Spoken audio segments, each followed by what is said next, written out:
Bienvenidos a un nuevo audiolibro. Esta vez hablaremos de Sauron. Parte 1. Los orígenes de Sauron.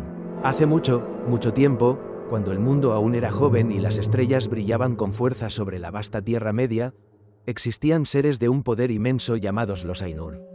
Entre ellos se encontraba Melkor, el más poderoso de todos, cuyo corazón se llenó de orgullo y deseo de dominio.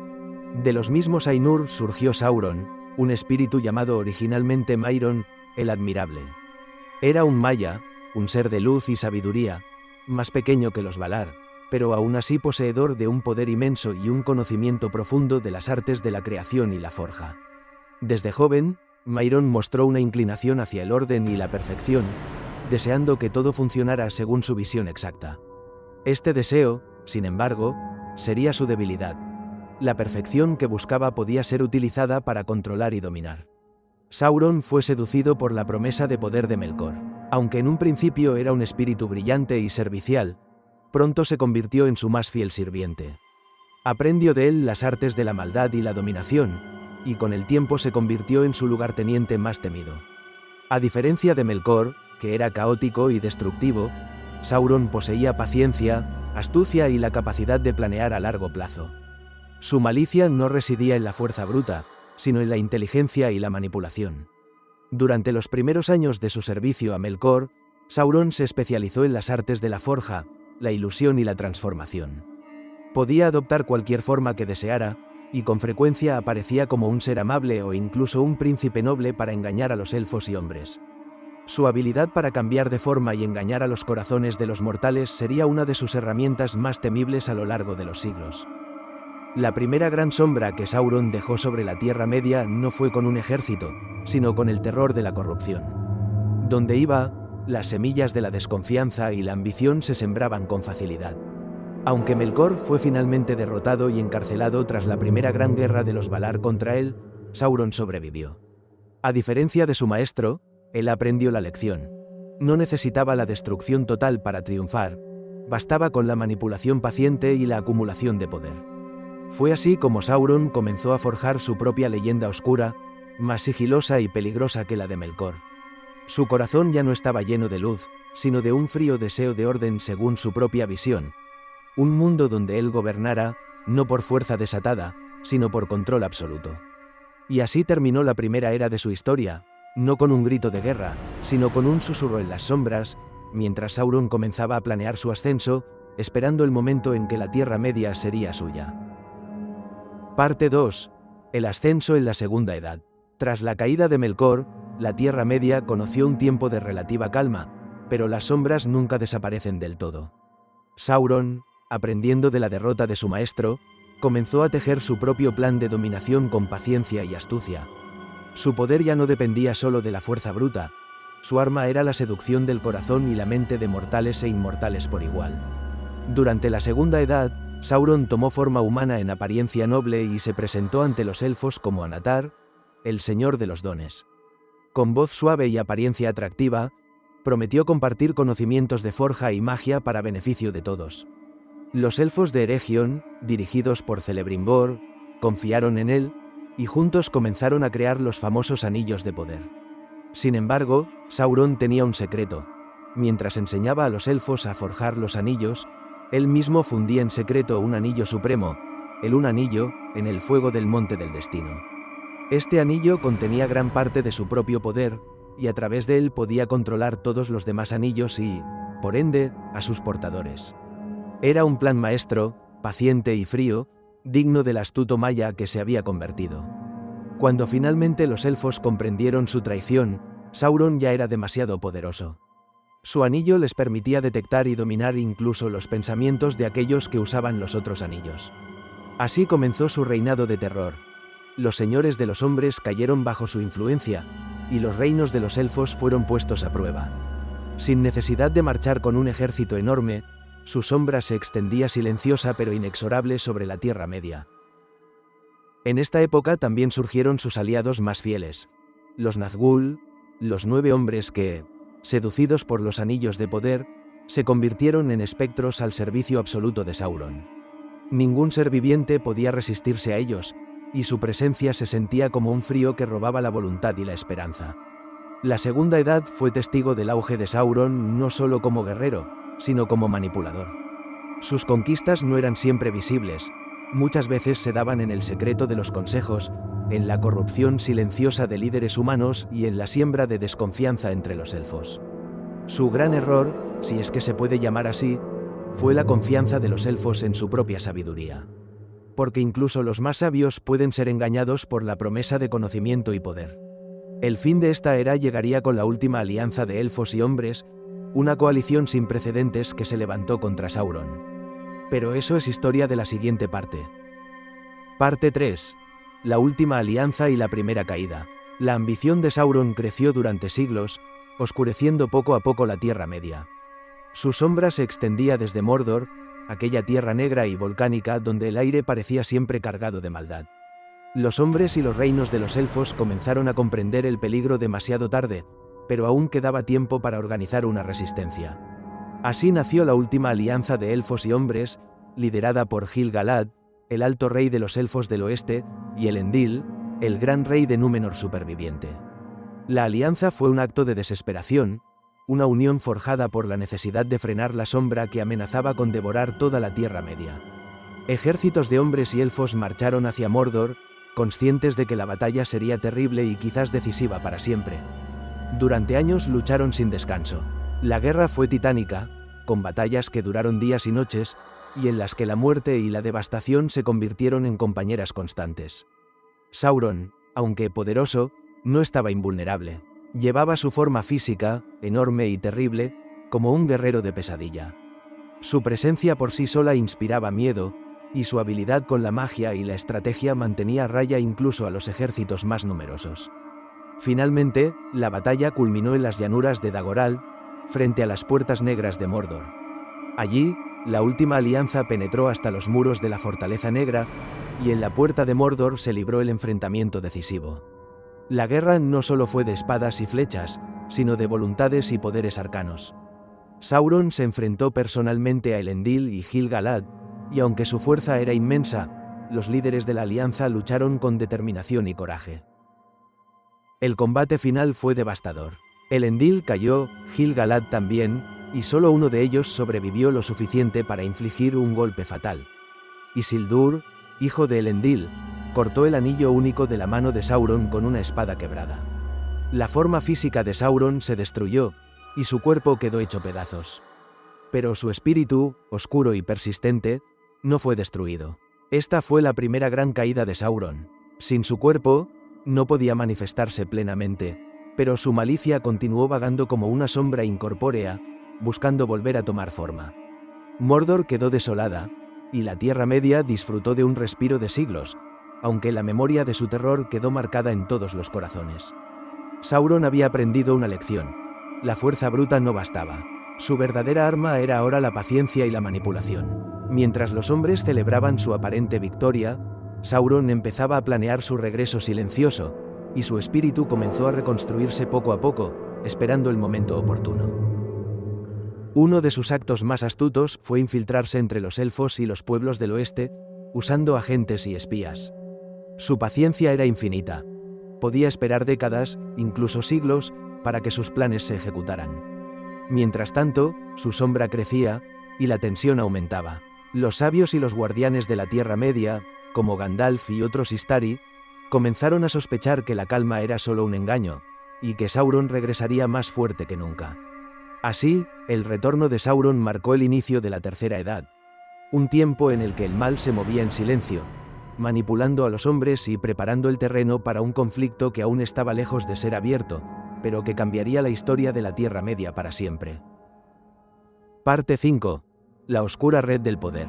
Con Mordor reconstruida y su espíritu fortalecido, Sauron comprendió que la fuerza física no era suficiente.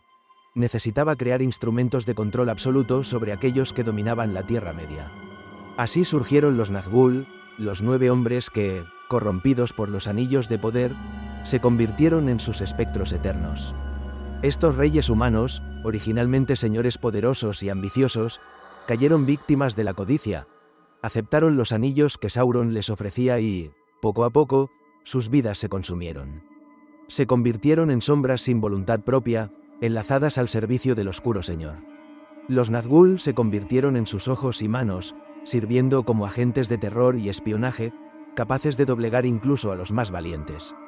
Nadie podía escapar de su persecución. Al mismo tiempo, Sauron extendía su influencia sobre los hombres del este y del sur, quienes formaban ejércitos numerosos pero obedientes.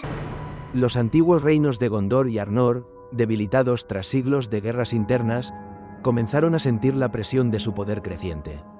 Los rumores sobre la reconstrucción de Barad-dûr y la aparición de tropas desconocidas llegaron hasta las fronteras del oeste, creando miedo y desconfianza.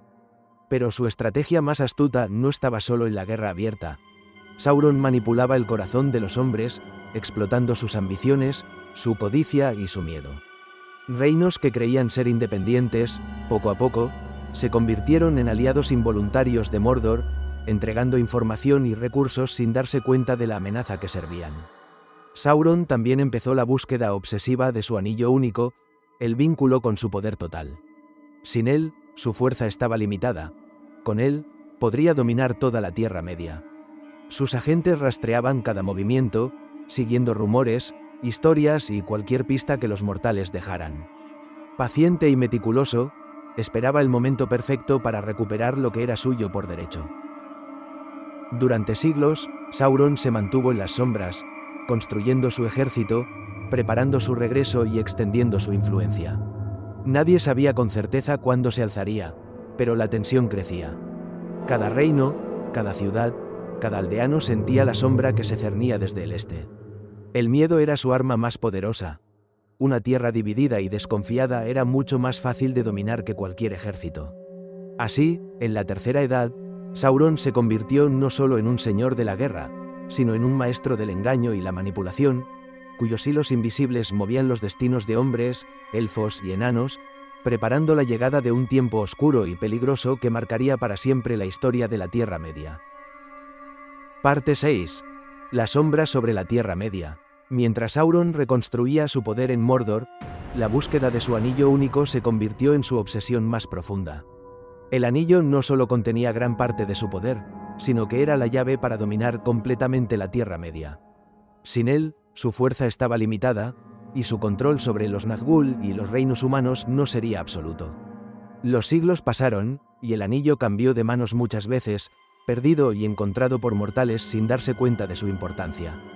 Cada posesión accidental prolongaba la paciencia de Sauron, quien, aunque invisible para el mundo, sentía el poder de su anillo como un latido que le llamaba a recuperar lo que era suyo. Su espíritu crecía en fuerza cada vez que alguien lo utilizaba, y la Tierra Media, sin saberlo, se convertía en un tablero de juego para sus planes. En estas décadas, la influencia de Sauron se hizo sentir indirectamente en todos los rincones.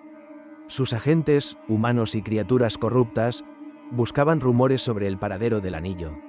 Algunos reinos comenzaron a notar movimientos extraños, desapariciones y actos de sabotaje que parecían aislados, pero que obedecían a un plan maestro: recuperar el anillo a cualquier costo. Fue durante este tiempo que los sabios y guardianes de la Tierra Media comenzaron a sospechar. Entre ellos, Gandalf el Gris, uno de los Istari enviados por los Valar, percibió la sombra creciente. Comprendió que Sauron estaba planeando regresar con toda su fuerza y que el anillo único debía ser encontrado antes de que él lo reclamara. Gandalf viajó lejos y reunió información, alertando a aquellos que podrían resistir la influencia del Oscuro Señor. Mientras tanto, la corrupción de los hombres se profundizaba. Los reyes que habían recibido los anillos de Sauron siglos atrás se habían convertido en Nazgûl o en aliados involuntarios. Otros, simplemente codiciosos y temerosos, comenzaron a ceder poder y riqueza, alimentando la sombra de Mordor desde lejos. En esta época, la historia de los hobbits y su vínculo con el anillo comienza a emerger, aunque Sauron aún no los conoce directamente. La sombra que él proyecta toca incluso los lugares más apartados, porque ningún rincón del mundo está completamente libre de su vigilancia. Su influencia silenciosa, paciente y calculadora hace que la amenaza crezca sin que nadie pueda detenerla completamente. Así, la Tercera Edad avanzaba mientras Sauron tejía su red de control y esperaba el momento oportuno para reclamar el anillo. Su paciencia era su mayor arma. Podía esperar siglos si era necesario, y cada paso que daba estaba pensado para asegurar su regreso triunfal, un regreso que amenazaría con cubrir toda la Tierra Media de oscuridad. Parte 7. Los Nazgûl y la caza del anillo. Con su poder lentamente reconstruido y su anillo aún perdido, Sauron desplegó a sus más temibles agentes, los Nazgûl, los 9 reyes humanos convertidos en espectros, invisibles y casi indestructibles. Estos siervos eran sus ojos, oídos y garras, capaces de infundir terror en los corazones de cualquier criatura que se interpusiera en su camino. Los Nazgûl comenzaron su búsqueda del anillo único, siguiendo rumores y pistas que llegaban desde todos los rincones de la Tierra Media. Su presencia se sentía como un frío que penetraba incluso en los lugares más seguros. Nadie estaba completamente a salvo. Aldeas fueron atacadas, viajeros desaparecieron, y la sombra de Sauron parecía estar presente en cada sombra. Mientras tanto, en lugares alejados, el anillo encontraba caminos inesperados hacia manos aparentemente insignificantes. Hobbits, simples habitantes de la comarca, comenzaron a tener un papel crucial sin siquiera saberlo. La sencillez y discreción de estos pequeños seres los protegía de los ojos de Sauron, aunque su influencia se extendía a través de cualquier uso del anillo. Los reinos libres de hombres y elfos comenzaron a sentir la presión de Mordor. Gondor y Rohan, debilitados por conflictos internos, empezaban a percibir movimientos extraños en el este. Pero pocos comprendían que la verdadera amenaza no era un ataque abierto, sino la paciencia y astucia del Oscuro Señor. Sauron no necesitaba conquistar de inmediato. Su estrategia consistía en esperar el momento exacto en que pudiera recuperar el anillo y con él el control absoluto de la Tierra Media. Los Nazgûl, infatigables y mortales, sembraban terror a su paso. Montaban caballos negros y estaban siempre envueltos en capas oscuras, invisibles a simple vista pero perceptibles por el frío que traían consigo. Su sola presencia podía doblegar la voluntad de hombres y hobbits por igual. Cada paso que daban acercaba el regreso del Oscuro Señor, mientras su espíritu se fortalecía con la posibilidad de recuperar su anillo y manifestar nuevamente su forma física. Sauron, desde la distancia de Barad-dûr, supervisaba todo. Su vigilancia era constante, su paciencia infinita. Sabía que cada error humano, cada acto de codicia o miedo, lo acercaba un poco más a su objetivo. El mundo estaba aún dividido, y esa división era la base de su poder. Con cada movimiento de los Nazgûl, la sombra se extendía, recordándole a todos que Sauron no había sido derrotado, solo había esperado el momento oportuno para regresar. Parte 8. La sombra crece sobre los reinos libres. A medida que los siglos avanzaban, Sauron consolidaba su poder en Mordor, y la Tierra Media sentía el peso de su presencia sin que muchos pudieran verlo. Sus ejércitos crecían, sus aliados humanos se fortalecían, y la vigilancia de los Nazgûl se intensificaba. Cada rumor, cada sombra, cada acto de codicia o miedo servía a su propósito. En Gondor, el gran reino del sur, la preocupación crecía. Sus líderes empezaban a comprender que Mordor no era solo una tierra distante y maldita, era la base de un poder que podía arrasar con todo si se lo permitían. Los reyes y senescales comenzaron a reforzar frontera, preparar ejércitos y buscar alianzas, pero incluso ellos sabían que un enfrentamiento directo con Sauron era extremadamente peligroso. Sauron, desde Barad-dûr, observaba y planeaba. Su mirada era como un ojo incandescente, vigilando cada movimiento de sus enemigos. Su objetivo no era solo recuperar el anillo único, sino quebrar la moral de todos los pueblos libres. Sabía que un ejército derrotado era solo un problema físico. Un pueblo que temía y desconfiaba se convertía en esclavo antes de la batalla. La manipulación y el miedo eran sus armas más poderosas. Los Nazgûl continuaban su caza, y sus ataques no eran solo contra los poseedores del anillo, sino también contra cualquiera que pudiera obstaculizar los planes de Sauron. Pequeñas aldeas eran saqueadas, caminos bloqueados y viajeros desaparecían misteriosamente. Los rumores sobre el gran ojo que todo lo ve empezaron a recorrer la Tierra Media, infundiendo terror incluso en los lugares más alejados. Mientras tanto, entre los pueblos libres, surgían señales de resistencia y esperanza. Gandalf y otros guardianes percibían la sombra creciente y comenzaban a organizar la defensa. Reinos distantes, que antes se mantenían independientes, empezaban a recibir advertencias y mensajes de urgencia. Sauron sabía que el miedo podía preparar el terreno, pero la astucia de los guardianes podía arruinar sus planes si no se movía con cuidado. Así, la Tierra Media se encontraba en un equilibrio precario. La sombra de Sauron se expandía, invisible pero omnipresente, mientras los reinos libres empezaban a prepararse para un conflicto que prometía ser decisivo. La oscuridad se cernía, y el tiempo de la paciencia estaba a punto de terminar. Parte 9. La Guerra del Anillo y la caída de Sauron. Finalmente, los planes de Sauron llegaron a su apogeo. Sus ejércitos, compuestos por orcos, trolls y hombres corrompidos, marcharon sobre la Tierra Media con un solo objetivo: recuperar el Anillo Único y someter a todos los pueblos libres. La sombra de Mordor se extendió como un manto oscuro, y el miedo que había sembrado durante siglos se convirtió en terror abierto. Pero los pueblos libres, advertidos por Gandalf y los sabios, comenzaron a organizarse. Reinos humanos, elfos, enanos e incluso los pequeños hobbits de la comarca comenzaron a jugar un papel crucial en esta lucha. La resistencia se convirtió en alianza.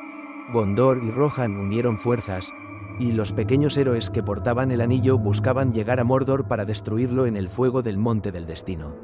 Sauron envió a sus Nazgûl y a sus ejércitos para detenerlos, confiando en su astucia y en el poder del anillo que todavía creía encontrar.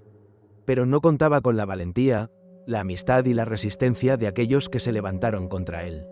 La lucha se convirtió en una guerra de enormes proporciones, donde cada decisión podía cambiar el destino de toda la Tierra Media. Finalmente, en el corazón de Mordor, el Anillo Único fue destruido. Frodo y Sam, pequeños hobbits que llevaban el peso de la esperanza de todos, lograron su objetivo en el fuego del Monte del Destino. En ese instante, Sauron perdió todo: su poder, su influencia, su ejército. La Torre Negra de Barad-dûr se derrumbó, sus ejércitos huyeron, y la oscuridad que había cubierto la Tierra Media durante siglos se disipó. El espíritu de Sauron, que había sobrevivido incluso a la destrucción física siglos atrás, quedó finalmente derrotado. Sin el anillo, no podía volver a tomar forma física, y su malicia, que había persistido como un susurro en las sombras, se extinguió para siempre.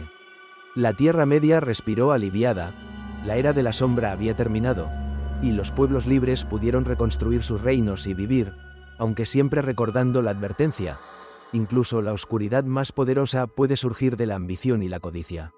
Sauron, el Maya que había elegido la dominación sobre la luz, pasó a la historia como símbolo del mal calculador y paciente, un recordatorio de que la verdadera amenaza no siempre es visible, sino que se esconde en la astucia, la paciencia y la manipulación. Parte 10. El legado de la sombra. Con la destrucción del Anillo Único, Sauron desapareció finalmente de la Tierra Media. Su forma física, su poder y su influencia fueron borrados, y los ejércitos de Mordor se dispersaron, dejando tras de sí ruinas y recuerdos de terror. La Tierra Media, aunque libre, llevaba en sus tierras y corazones las cicatrices de siglos de maldad. Pero la historia de Sauron no terminó simplemente con su caída. Su legado fue más profundo que la destrucción de un ejército o la caída de una torre. Él mostró a los pueblos libres la fragilidad de la codicia, la ambición desmedida y la corrupción del poder. Recordó que incluso los más sabios pueden ser engañados, y que la paciencia y la astucia pueden ser armas tan poderosas como la fuerza bruta. Los pueblos que resistieron aprendieron lecciones que durarían generaciones. Los hombres de Gondor y Rohan fortalecieron sus reinos, los elfos recordaron la necesidad de vigilancia y unidad, y los hobbits comprendieron que incluso los más pequeños pueden cambiar el destino del mundo. La historia de Sauron se convirtió en leyenda, un recordatorio de que la oscuridad puede resurgir si se descuida la luz. Aun sin un cuerpo, Sauron sigue siendo una presencia en la memoria de la Tierra Media. Sus actos, su ambición y su astucia quedan como advertencia. El mal no siempre se manifiesta en la fuerza bruta, muchas veces se oculta en la manipulación silenciosa, en el engaño y en la paciencia que espera el momento perfecto para atacar. Así concluye la historia del Oscuro Señor, un Maya que eligió la dominación en lugar de la luz, y que, a pesar de su derrota final, dejó un legado imborrable en la historia de la Tierra Media. Su sombra enseñó a los pueblos libres a valorar la amistad, la valentía y la esperanza. Y mientras el mundo avanzaba hacia una nueva era de paz, el recuerdo de Sauron permaneció, no como un ser vivo, sino como una lección eterna. Incluso la mayor oscuridad puede ser vencida, pero solo si se reconoce, se enfrenta y se recuerda. Gracias por ver este vídeo de Tengo Miedo TV. Si te gusta explorar el lado más oscuro, misterioso y oculto de cualquier historia o universo, suscríbete, porque lo que viene es todavía más aterrador.